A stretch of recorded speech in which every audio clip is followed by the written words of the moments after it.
Hello, everyone, and welcome to this edition of the OTT.X Wednesday webinar series. My name is Jose Rodriguez, and I will be stepping in for our usual host, Eric Hansen, who is out on vacation today. On behalf of everyone at OTT.X, I would like to thank you for joining us for our Wednesday webinar series, where we bring you insightful, thought-provoking presentations across a broad spectrum of OTT-related topics from thought leaders across our industry. Today, we are delighted to be joined by Sarah Henschel, who is Principal Analyst at OMDIA. As part of OMDIA's media and entertainment team, Sarah covers online video for the Americas with a specific interest in over-the-top and subscription streaming strategies, transactional home entertainment, and global physical video research.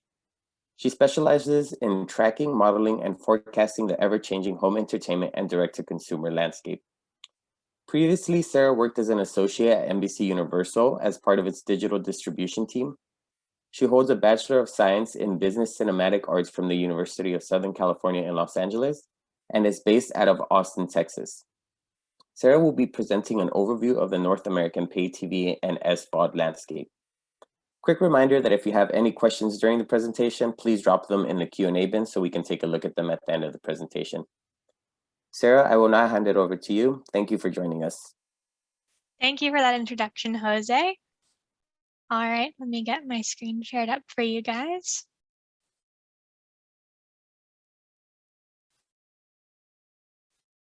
Perfect.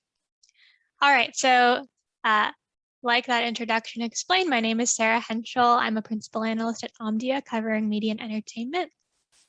Just for a little context around OMDIA and who we are a research company owned by Informatech. We really focus on connecting the dots across our media properties, research, and events businesses.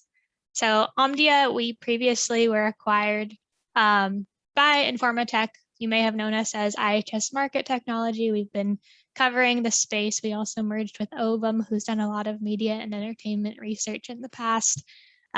We originally started as Screen Digest 30 years ago, so we've been covering media and entertainment for quite some time. We're 400 analysts strong across the globe. We cover media and entertainment across all of the regions worldwide. And like said previously, I focus specifically on the Americas and will be focusing mainly on North America and the US today. So a little bit of an overview, since I've got quite a bit of time to cover a lot of our research today, I'm going to go over a few distinct pieces and topics of our research. So I'll first dive into pay TV and SVOD and how that's really shaped up over the past couple of years, as well as how COVID-19 has impacted trajectories of those markets. Then I'm going to go over PVOD and how some windowing has started to shift in general distribution trends in the US. Then I'll move into typical licensing shifts that are downstream effects of COVID and PVOD changes, as well as some device usage and consumer habit trends. So kicking off with our first topic, pay TV and SVOD. Starting off, so in 2020, we saw that there were 85.5 million pay TV subscriptions at the end of 2020. This is about a 7% decline year over year from what we saw in 2019. We're seeing this similar pacing through 2021 as well. This, like no one's really surprised by this. Cord cutting is still occurring, but it's still important to call out that there are many households across North America who still have pay TV. So even though the media really focuses on how much churn is going on, there's still a big audience there as of right now. At the end of 2020, North America had 298.1 million SVOD subscriptions. This was a growth of a whopping 35% year over year. A lot of this was due to both COVID-19 and a lot of the D2C entrants that have come into the marketplace in the past couple of years. We already expected SVOD to be growing significantly during this time. Mainly because, Disney Plus, Apple TV Plus, and a lot of the new D2C entrants announced entry or started their services in 2019, even before the pandemic. But in 2020, with so many people at home and craving ways to stay entertained, this boomed even further. In combining the subscription revenue across pay TV and SVOD, in 2020, those services earned $126 billion. This was actually pretty flat year over year, mainly due to the decline in pay TV versus the growth of SVOD. The revenue figures there actually create a net neutral, only a 0.6% year over year flat decline. The reason that the revenue is declining so much is because pay TV is more expensive, while SVOD is not very expensive of a proposition for consumers. So because pay TV is just declining at 7%, that's where the net loss is coming from. And then finally, there were 7.4 US video streaming services per household at the end of 2020. This is inclusive of pay TV, SVOD, and AVOD services. So US consumers are really utilizing a lot of video services to fill their video streaming and viewing needs. So this is a look at pay TV and OTT penetration by household in both the US and Canada. So you can see the US is the blue and purple bars. So we have pay TV slowly declining over time. This is a 10-year look, and online video penetration is growing significantly. Same goes for Canada. In the gray and the pink lines or bars that we see here. So by 2025, we're expecting that online video penetration is going to be approaching 90%. This is very similar to where pay TV was back in 2015. So we're seeing that shift in terms of households utilizing these video services throughout the 2010s and into the 2020s. Okay, and so what we're seeing is that even though we're always talking about how online is booming, SVOD subscriptions are growing significantly. One of the big struggles that the industry is seeing is that revenues for SVOD are not matching up to what revenues pay TV was bringing in. So you can see how the purple bar is really dwarfing the count of pay TV subscriptions over time.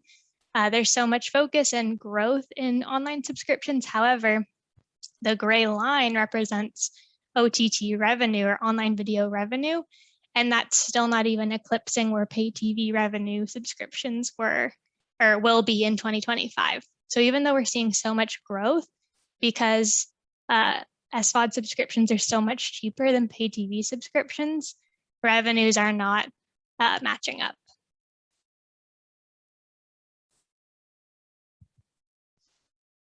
So in the same vein of that point, this is taking a look at the ARPUs in pay TV versus online channels, which would be SVOD subscriptions or virtual pay TV.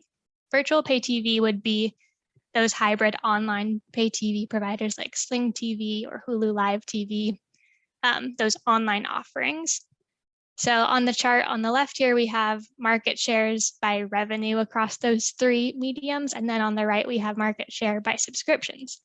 So it's very clear that in terms of subscriptions on the right, online channels or SVOD services really make up the majority of the market. However, pay TV still owns over 70% of the revenue market shares in 2020. And pay TV won't even be declining to less than 50% of revenue market shares by 2025. So even though we're expecting cord cutting to continue, the revenues brought in by pay TV are really sustaining. Another point to make here is that, like it says, ARPUs are a tenth the size for SVOD as they are in traditional pay TV. When we look at typical monthly pricing across revenues divided by subscribers by month, in all of our data sets, we see that pay TV on average per month costs about $94.35. Virtual pay TV comes in at around $56.03, and then online channels average at $8.25. So you can really see the vast difference. Virtual pay TV really splits the middle right there in the $50 range. But virtual pay TV, we'll get into it a little bit later in the nuances there, but the cord cutting that's occurring in pay TV isn't actually capturing all of those lost churners into the virtual pay TV world.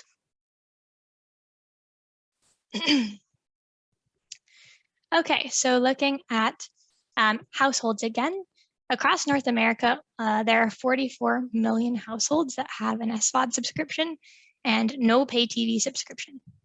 So this figure comes on the left. You can see this is a stack, not stacked, it's two area charts put up against each other. So you can see the declining pay TV household penetration in the purple, and behind that is the SVOD household penetration.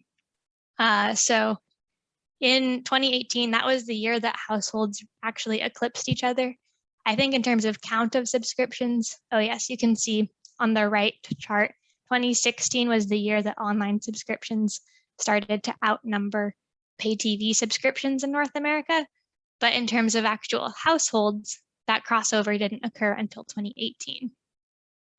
That was mainly because in that 2-year gap, people who had SVOD maybe had multiple SVOD services like Netflix and Amazon Prime or Netflix and Hulu, and that was causing the eclipse in count of services earlier than the actual household to household comparison.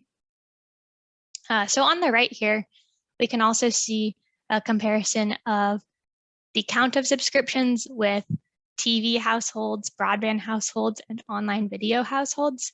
So TV households, that actually represents households in North America that just own a TV or have a TV physically in their household. So by 2025, we're expecting that to cross over 140 million households in North America.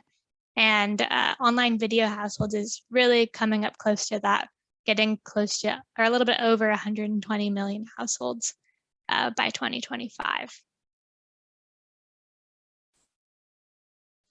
So what are pay TV providers doing to kind of fight off this churn and to try to retain customers? A lot of what they're doing is that they're working with OTT companies to try to build partnerships with them to create value for their consumers. So we actually at OMDIA, one of our research reports is that we have a partnerships tracker that monitors partnerships between telcos, service providers, and OTT platforms. And so we've been tracking this for many years, and you can see on the charts on the left, the count of new partnerships added per year. 2021 is only inclusive of Q1 2021, so don't take that to mean that there are very few partnerships this year. It's on pace to continue keeping a lot of partnerships and growth. And then on the right, we break out the type of partnerships that are occurring. So sometimes it's a marketing alliance where companies are working together to share and bring consumers from one platform to another. They're working together in that sort. Or sometimes Comcast is very good at this, doing service integrations where they've put in Netflix integrated or other streaming services integrated into the Xfinity platform.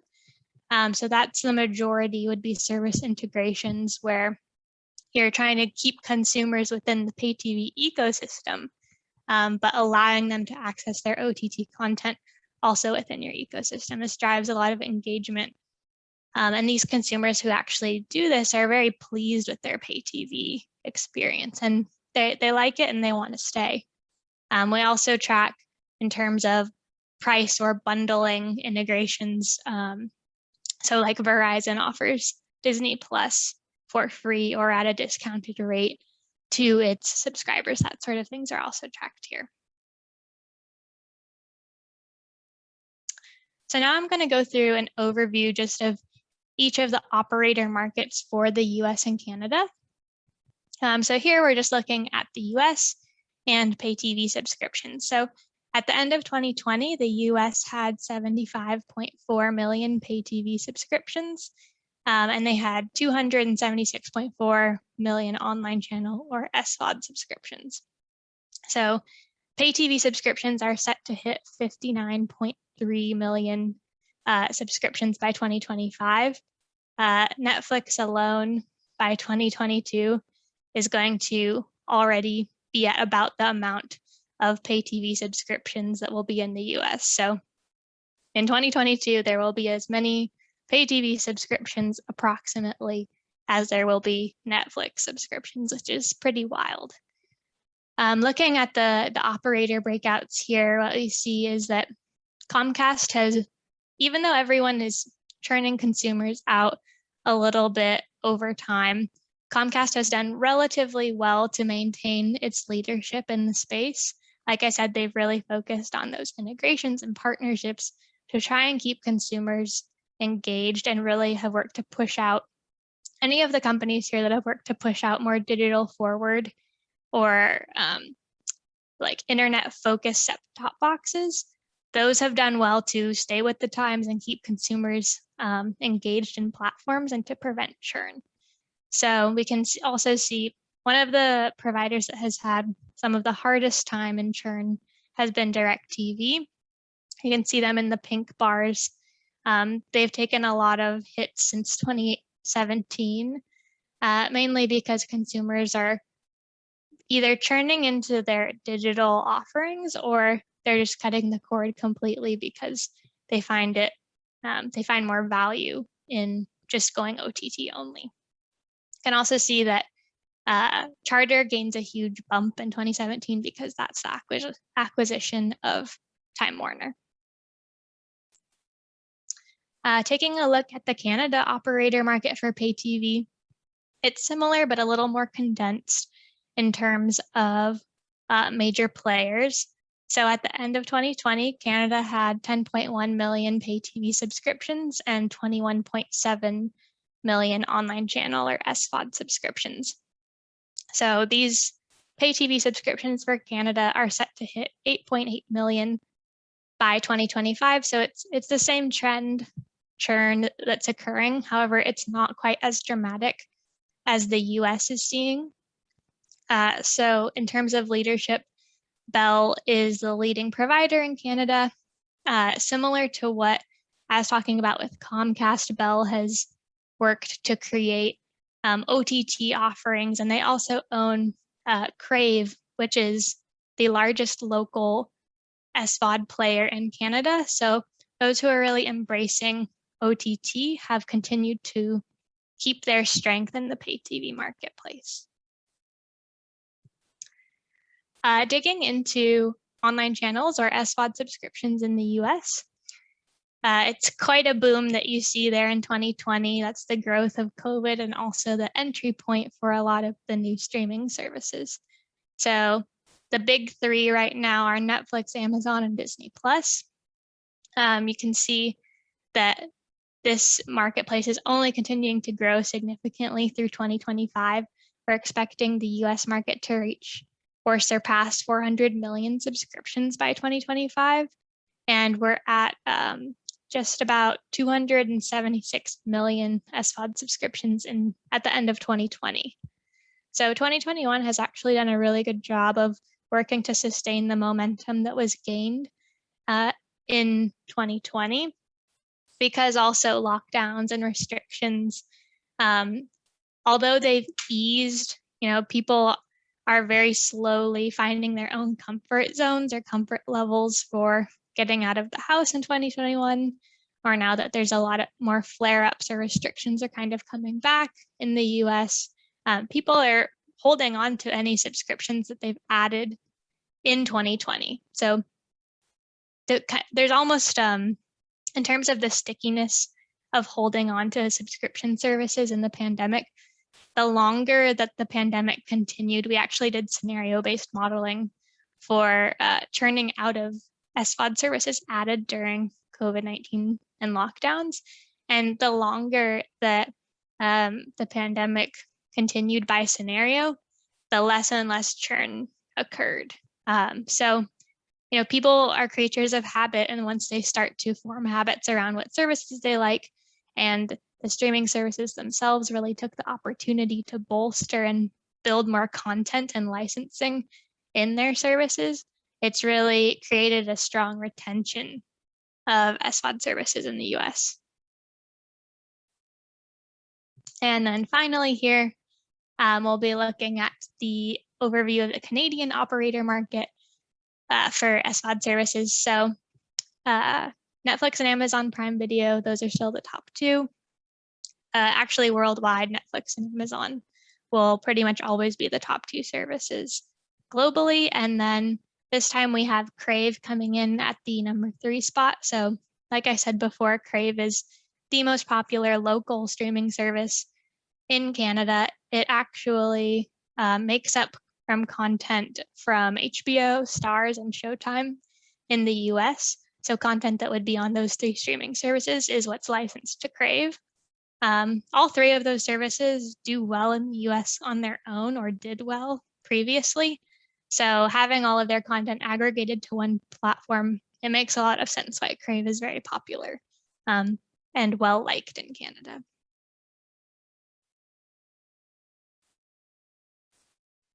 All right, and so last slide within our SVOD versus pay TV section of this presentation is a deeper dive into the virtual pay TV space. So last year in 2020, Sling TV lost 7% of its market share to YouTube TV. Sling TV really created this market category back in 2015. Back in the mid 2010s, there was a lot of push here to try and get cord cutting and prevent cord cutting from happening by funneling pay TV consumers into this virtual pay TV ecosystem. While it's done pretty well, like I said earlier, it hasn't really been able to capture totally all of the churners out of traditional pay TV.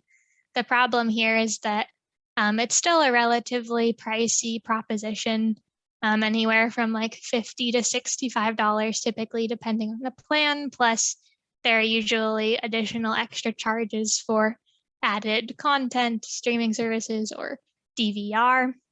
So while it is almost half the price or 2/3 the price of pay TV, traditional pay TV, it's still not as price friendly to cost sensitive customers or to younger customers who maybe prefer to just self bundle and build their own packages for themselves.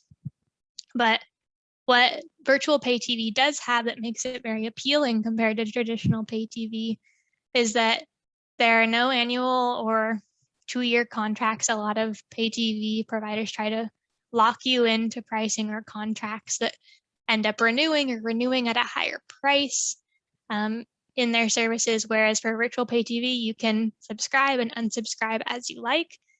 Pricing is also very flat, and you're not restricted or locked into anything. People really like that about virtual pay TV. So actually, there's interesting trends that are going on right now. Virtual pay TV, if you added all these companies up, it would equal about the 3rd largest pay TV provider in the US. So it's somewhere around the size of maybe DirecTV-ish. But in the past couple of years, Hulu has really been pushing their Hulu Live TV. They've really focused on the inclusion of sports. You can see Hulu is at the blue bar at the bottom. They've become the biggest player in the space, and that's largely because they've been able to funnel customers from traditional Hulu. Hulu has created a very strong brand for itself in the US. And with the Disney Plus bundle that launched back in 2019, it just becomes a very appealing package to get pay TV, Disney Plus, Hulu Live TV comes with Hulu, and then ESPN Plus all in one nice round package that goes to one payment. So that's what's done super well for Hulu Live TV. YouTube TV has also come to the forefront. Like the header explains, that YouTube TV has become very popular in the US. This is also similarly due to its focus on a strong, really appealing UI. It's also brought in customers through the YouTube ecosystem. YouTube has done a lot of work to bring transactional elements, live TV elements, AVOD elements, to kind of create a cohesive Google-owned video experience. So YouTube TV and Hulu Live TV are really the leaders in this space now. And the reason that they're doing so well is similar to how Amazon Prime Video has done so well, is they're working to bring in customers from other ecosystems, and they're retaining customers by providing value to them in multiple business models or ways. All right, so shifting gears a little bit. Actually, let me check the Q&A box just to make sure. Okay. Yes, North America is inclusive of US and Canada, just to clarify. All right, so jumping into PVOD and shifting windows. So this is a review of the box office worldwide from 2012 to 2025. Unprecedented times call for unprecedented measures, just felt like the right title for this slide. There was an 80.3% drop off in North American box office revenue in 2020. And the COVID-19 pandemic and the situation created with lockdowns and people staying at home put big pressure on studios and entertainment brands to find ways to continue making money and to monetize the assets that they had available to them. So this is another look just focusing on North America. This is consumer spending across different types of video and theatrical. So focusing down, you can see that dip, that 80% drop in theatrical blue revenue in 2020. However, there was a slight expansion for transactional video, and then a big bump in the subscription video revenue, which would be SVOD that we've already covered a bit of. So a lot of this created opportunity in other windows, and studios, as we all know, leaned into creating PVOD or finding other means or direct to SVOD to bring about content that they wanted to continue pushing out. So this showcases some results from OMDIA's consumer survey and consumer research. I'll get into a lot more of our consumer research later on in the presentation in terms of like devices and consumer habits. But just for a little bit of context, whenever I talk about our consumer research, we run 2 surveys every year that are nationally representative in 8 countries across the world. So we survey 2,400 respondents to look into what devices they're using, what video services they're using, demographics, and how those really interact and interplay with each other. We can also split all of our consumer research by gender, ethnicity, household income, household size, and we can even dig into actual regional differences in certain countries. So like the West versus the South in the US. So going back to what's here on this slide. So this showcases transactional video users throughout our survey period. So we started our survey back at the end of 2018. So the top blue line represents the percentage of respondents who say that they use TVOD or buy or rent movies on platforms like iTunes or Amazon Prime. So almost like anywhere between 40 and 50% of the population uses TVOD. Now, when we look into, or we ask them what platforms they buy or rent movies on, I've pulled out a few of the players here. You can see that blue is Amazon. That has really grown a lot in the past few survey periods. And then in the April and November 2020 surveys, you can really see how Amazon starts to break away from where it was previously. So a lot of the new users that came into TVOD from the pandemic came in through Amazon Prime. So it's well known that Amazon, has their fingers in a lot of different consumer transactional ecosystems, but it's so valuable to be able to bring in someone from consumer products or groceries or devices, what have you, into the video ecosystem. And you can see in November, the 11/2020 and the 4 April 2021, we're actually adding more TVOD users into the TVOD ecosystem, which is really a great win for TVOD. It's, TVOD it's continued to grow, but hasn't seen as explosive of growth as SVOD has seen in the past few years. I've also pulled in people who say that they have bought or rented Disney Plus premium access. So that would be anyone who who rented Mulan or rented Raya and the Last Dragon up through April, are those in the yellow Disney Plus line. And so that's also increasing over time. I'm pulling up a question here. What primary factors have attributed to the increase in usage of Amazon Prime Video? Yeah, thank you, Adam, for your question. So what's brought an increase in terms of Amazon Prime Video? It's multiple things. So people being at home in the pandemic, needing to find a way to stay entertained. Most people already have Amazon logins. You know, if you have Prime, you already have your credit cards attached to your Prime account. So it's very easy to start off with Amazon Prime Video as one of your first points of transaction if you've never been a TVOD user before.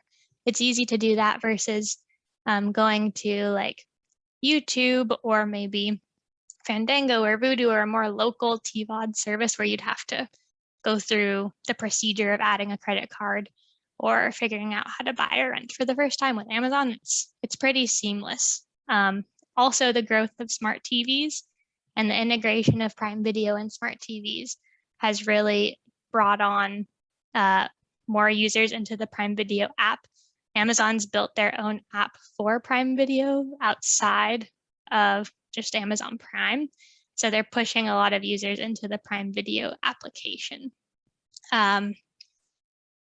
Yeah, so that's really where Amazon is coming from. It's really just easy for consumers. Also, with the pandemic, the reason that, like I said before, with SVOD services becoming more sticky, TVOD is more sticky. So if you used to be someone who only went to Redbox or just liked to buy physical DVDs, or if you just kind of waited till something came out, if you tested TVOD for the first time, once you've gotten over that hurdle of doing it once, it's a lot easier to do it again. So if you rented or bought a movie in 2020 and you'd never done it before, maybe now they're becoming a consumer that's willing to make that more habitual in something that they're doing. Another question's coming in. YouTube and Google are seeing higher, they're looking higher than Apple given market shares for TVOD. What's driving this? This could be definitely due to the smart TV, we call them DMAs, but it could be like utilizing of Google YouTube TV. So people coming in through YouTube TV Live, utilizing the pay TV platform there, people becoming very familiar with that. Also, YouTube, just as an AVOD platform, is the #1 most used video service in the US by far. It's ahead of Netflix. It's the #1 service in terms of usage and users. So similar to how Amazon is having people funnel in through consumer research, or not consumer research, consumer products, YouTube is funneling AVOD users or people who are just coming in for a casual video. It is fair to say that Apple, this is all just consumer research results. It's self-reported by consumers. So someone might be an Amazon user and an iTunes user. But so they're reporting on multiple vendors that they might be using for TVOD. That might also be inflating where YouTube looks higher than iTunes. All right, so I'm going to move on, but happy to come back to this slide later in our Q&A as well. So here at OMDIA, we have forecasts for PVOD. This is inclusive of Disney Plus's premium access revenue that we're forecasting. So in 2021, due to Disney Plus, we're actually forecasting that PVOD will make or surpass $1 billion in revenue, largely due to the titles on the right doing very well. In that number, we're also assuming, it hasn't been announced, but we're assuming that Disney will do probably 2 more premium access titles on Disney Plus in this year. So on average, you could say that a Disney Premium Access title brings in around $200 million in revenue. And so we're forecasting about 5 titles in that sense. PVOD is very, it's so unpredictable because it's really dependent on studio deals and what titles they decide to bring to the PVOD platform. So we're keeping forecasts in the upcoming few years relatively flat, just because we're really just waiting to see what happens in the marketplace. Largely, the revenue that we're seeing here for the US and globally is remnants or forecasts from the Universal AMC deal, or Universal and 17 to 30-day PVOD plans that are occurring.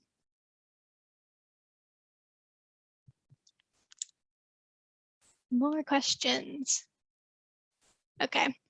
What operators should OTT content creators focus their distribution efforts on? And do we think that the pay TV will eventually disappear? I don't think pay TV will eventually disappear in the short term. Maybe in 20 years, it's not profitable anymore and it needs to close down as a business. But like I was showing before, there's still a lot of revenue and a lot of money that's coming in from pay TV.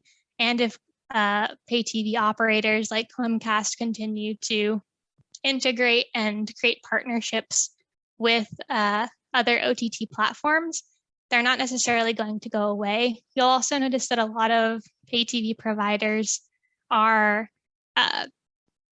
focusing their efforts on broadband. So bringing internet to consumers so that they can get to their streaming services. So maybe the pay TV offering will minimize, but it won't necessarily be eliminated. Okay, for time's sake, I'm gonna keep going to try and get through the rest of some of these slides, and then I'll jump back to the Q&A in a little bit. So like I said, in terms of PVOD, this is our comparison of TVOD with physical and PVOD revenues from 2018 to 2021. Like I said, before 2021, it's very unpredictable and hard to determine, but this is what we have to date and historically. So we have TVOD eclipsing physical revenues back in 2018-2019 timeframe. Although we don't really talk a lot about physical anymore, it still was a huge revenue driver for studios. And since that revenue stream is just very slowly and naturally declining, studios are really focusing on ways to bring back that high margin revenue stream back into their fold. So that's a lot of what we're also seeing with D2C focus and the PVOD focus. Okay, this is just a little bit of a COVID timeline and a little reminder in history of what we've all gone through since the beginning of 2020, but it showcases the evolution of how studios started to change their distribution strategies and bring about these new hybrid theatrical models. So almost each of the major studios are showcased here and how they have either launched a new platform. We have Disney Plus bringing content straight to Disney Plus, Universal creating PVOD deals, Paramount focusing on the 30 to 45 day window and then putting content on their own Paramount Plus platform afterwards. And then Warner Brothers bringing in 2021 a lot of their major titles day and date with theatrical and SVOD onto their platform. All of them have been, there's no like right or wrong throughout this time period because everyone was experimenting with ways to bring about the most money back to their studios. So here we have a breakout of, in terms of box office and cinema revenues, the split in terms of how much revenue comes in opening weekend and the subsequent days after a title's release. So this is data from just the 15 titles in the top 15 titles in 2019. So these are the major blockbuster releases, and about 75% of the box office revenues are earned within the first 45 days. And then we have that tail of 25% brought in later. Actually, yeah, so it's the top 15 titles from each of the years below. So it's pretty predictable. None of the years are really jumping out significantly away from this trend.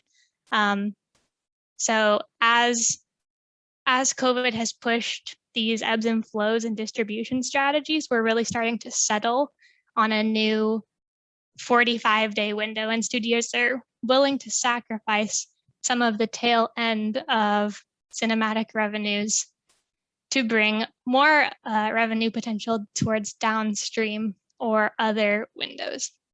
So here's a nice visual on how traditionally a studio would focus revenue opportunity through downstream licensing. So earning money through cinema, then home entertainment, and then into pay TV or pay windows and SVOD. And now that studios are launching their own services, they're looking to kind of double dip and bring in licensing and subscriber revenue into their folds where that wasn't something that traditionally was occurring. So a nice example of this is comes alongside the news of Universal's new Pay One deal. So before all of this was occurring, Universal's titles would move to HBO through their pay deal. But now that they have launched Peacock, they're actually splitting their pay window with Peacock, who is their corporately owned streaming service, and then Amazon Prime. So this is actually a really smart opportunity to try to bring in subscribers into their own platforms and create that customer retention, but then also by licensing on Amazon Prime in the middle of that pay window, they're retaining money that they would have essentially gotten from HBO, or if they had just put content on Peacock, then they're not earning licensing revenue that is a big part of the business that would have come in. So by splitting this window, it's actually a new strategy that we might start to see other studios who have owned D2C properties adopting. Okay, so what does the future hold? Where can licensing move from here for streaming services? So here we have subscription streaming revenue in the US broken out by movies, TV, and sport. Movies and TV have always historically made up a large majority of the revenues that come in for SVOD. But now that studios are starting to build out their own properties, some of the untapped opportunity really comes from sports and news, which is what pay TV has been able to hold their subscribers through. So also looking at sports services, I have a breakout here of SVOD sports services by count of subscribers. And then at the top, the total line of US sports streaming subscribers. So right now, sports rights are just so expensive that leagues are very reticent to give live deals to SVOD players. However, in doing that, it would unlock a whole new level of opportunity for streaming services to gain subscribers and retain subscribers. This showcases league-owned streaming services, which have done pretty well, but now that online video is growing so much, they're more and more focusing on growing their own streaming bases. All right, so this is just a preview of what's to come. I think news and sports is really going to be the next big thing for these new studio-owned services. So NFL rights moving to Amazon, WWE and Peacock basically merging to give Peacock that sports edge that WWE had. The NHL and Warner Media struck a deal for HBO Max to have hockey. And then the NFL and Hulu also worked to strike a deal. So this is really the beginning, I think, of what we're going to start seeing. And consumers are going to have to start bundling on their own how they get to their sports content. Oh, last but not least, the PGA Tour moving to ESPN+. And then on top of sports, we also have news being really important for consumers. And news is something, it's just real time, and you want to stay on top of it. So Hulu launched a free 24/7 stream of ABC News. CNN, which is owned by Warner, is launching its own CNN Plus in 2022. I anticipate we'll see something like the Disney bundle going on here, where you pay a price to get CNN Plus and HBO Max together. And then Tubi, AVOD, is also focusing on bringing news streams. So this is just a quick recap of the new D2C services that have come into the market in 2019 to 2021. A lot of them are focusing on being hybrid, having paid and ad-supported elements. Being hybrid diversifies revenue and really brings strong opportunity for these services to be able to not rely solely, just like Netflix relies solely on subscriptions to have a consistent stream of revenue. And so kind of like I was saying, as everything has started to break apart and there have become very specific or niche or certain content focused streaming services that have launched, we're entering a phase of rebundling where the corporate owners of the media industry are starting to collect and rebundle entertainment packages into one view. So we've seen the Disney bundle come about. We've also seen how Discovery and Warner are starting or have announced their merger. Paramount, Showtime, and Pluto TV have really focused on branding those three services together. So I think in the next few years, we're going to see a rebundling, and we're going through an unbundling and a rebundling for consumers, but it's going to have to be very clear. And I think sports and news are really going to be the next wave of opportunity to make the pricing worth it for consumers. So, all of these new D2C services have launched. I wanted to throw this in here to still show how Netflix still owns 44% of SVOD revenue. They are still by far the market leader. They're the incumbent, and their high pricing and stickiness with US consumers has afforded them this strong point.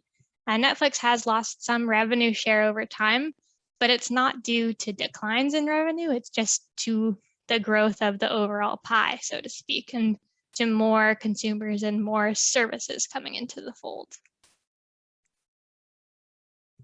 So in my last few minutes, I'm going to talk through device usage and some of the consumer trade-offs that are happening. This also goes through a lot of our survey results as well. So here we have a view of video revenue by business model. Over time, you see that the pink pay TV subscription line is declining as the purple SVOD subscription line is taking that over. So we're seeing the trade-off there. You'll also see the trade-off in the green TV linear advertising line, where that's slowly starting to go down. But online video in-stream advertising, which would be like AVOD revenues, AVOD advertising revenues are growing. So AVOD is kind of eating the pay TV linear ad revenue, and then SVOD subscription revenue is eating pay TV subscription revenue. But important to note that overall, the entire market is still growing. We're not net losing. So from our consumer surveys, like I mentioned previously, in April of 2021, it was the first survey period where we actually saw a decline in the number of video services used by online video user. The reason for this is not necessarily because of SVOD churn, but it was because of AVOD and TV everywhere churn. So you can see we went from 4.7 in November to 4.1 in April. And a lot of that in our AVOD line, we're including TV everywhere, which is pay TV authenticated services like abc.com or nbc.com, that sort of thing. So as consumers cut the cord, we're actually seeing a decrease in the AVOD or online advertising focused services. And then also kind of zooming out a little bit, pay TV and online video aren't the only trade-offs for consumers. We also have games and music that are also utilizing people's time in the home. So what we have here is each of the circles represents the share of global consumer spend on entertainment in 2020. So when COVID-19 hit, as we know, cinema was hit the hardest. Pay TV saw some losses globally as well, but games did equally as well as streaming video did. Things like Twitch and spending on games really boomed and is continuing to see strong growth through 2021 as well. And music also had a nice bump. And then here from our US consumer survey, we're taking a slice of OTT video users or of SVOD video users. We're taking a look at what they also do. So 24% of OTT video users also transact on physical video, or 59% of them have pay TV. 69% use video games and 54% use music apps. Okay, here, so looking at first choice in terms of device usage. So we asked consumers on average, which, if any, of the following devices and services was your first choice when looking for something to watch. So for AVOD users, smartphones actually are that huge jump, the blue bar right there. People prefer or go to their phone first when they're watching AVOD, which is really interesting. So maybe that shows that they're doing it more on the go, or if the primary TV is occupied, or if they just want to like be laying down on their phone in their room or something. It's not smart TV focused nearly as much as online channels, which would be SVOD is. SVOD, over 40% of SVOD viewing people opt for a built-in smart TV app first. And the same actually goes for pay TV or virtual pay TV. But clearly those who have pay TV will also half the time go to their pay TV set-top box.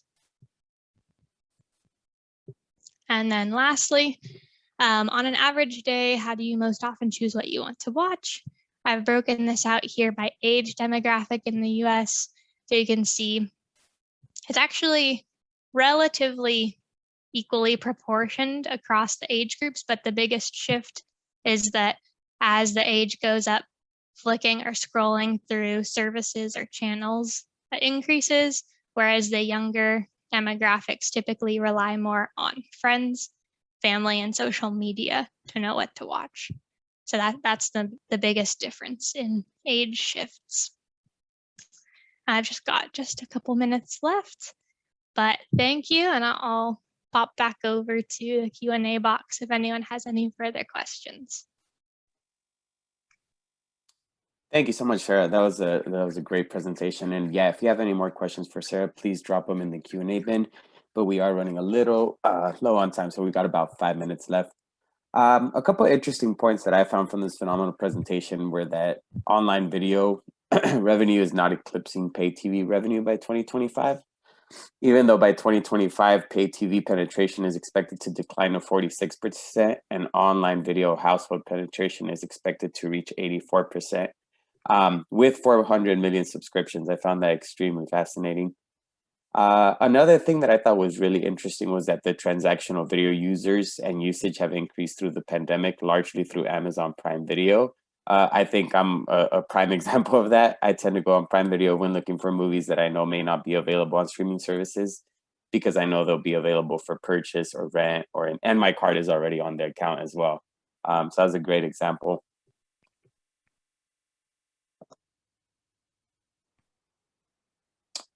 And I think you have a question in there from Tom Swag. Yes, okay, let me jump back. He was asking to look at 34. Yes, so 34 is our tabular overview of new services and pricing and launch dates. Main messages here were largely how advertising and ad-supported are coming in more and more. And let me jump back. I also wanted to see slide 25.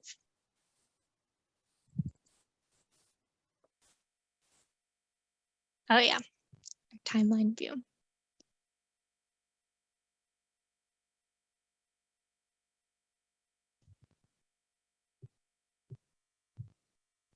Yeah, so someone was asking if we have research on consumption habits between AVOD and FAST channels for ad-supported services. So like Pluto is more fast service and Tubi is more on-demand AVOD. Yeah, so we ask consumers about services, their differences in usage, and we also look into like what devices they're going to for those services. So I can definitely, if we want to follow up or send an email, kind of send a couple bullets on the main differences in either demographics or usage between those types of services.